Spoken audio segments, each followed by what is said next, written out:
Kalau ada gear 6, 7 masuk je. Jangan auto. Sebab kalau auto je korang rasa macam ni senang je. Tapi tak.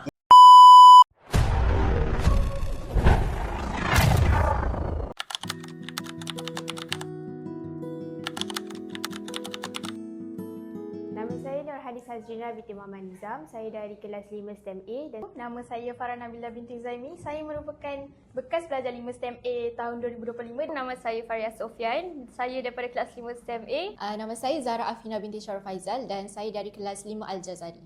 Nama saya Muhammad Hafiz Zaki bin Hasizan daripada kelas 5 STEM A.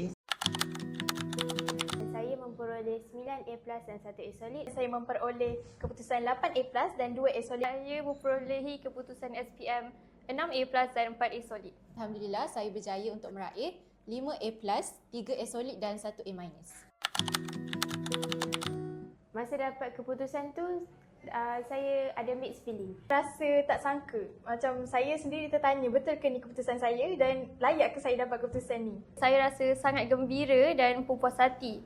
Dan saya juga terkejut sebab ada beberapa subjek yang saya tak expect dapat skor dengan cemerlang. Of course, kita happy and tak sangka juga boleh dapat straight A's. Alhamdulillah, saya berasa bersyukur dan gembira kerana mencapai target pada beberapa subjek. Orang first yang saya nak bagi tahu sudah semestinya ibu saya. Ibu saya dah banyak sangat berkorban untuk saya. Orang pertama yang saya nak bagi tahu tu ialah ibu saya. Orang pertama yang saya bagi tahu of course lah parents saya. Niat saya untuk dapat keputusan cemerlang pun memang untuk menggembirakan diorang. Of course, my family and my parents. Orang pertama yang saya sharekan keputusan tersebut adalah mak saya. Jadi jangan pernah give up and selalu hormati cikgu. As long as you're alive, just take it as an opportunity to become the better version of yourself. So kita kena gunakan 24 jam tu untuk buat benda yang bermanfaat. Untuk start study bersungguh-sungguh sekarang. Jangan tunggu waktu nak trial baru nak all out. Jangan study last minute, jangan percaya ramalan je. Which is, jangan baca yang ramalan je, baca semua. Dan saya sejujurnya, soalan SPM lagi susah daripada soalan trial.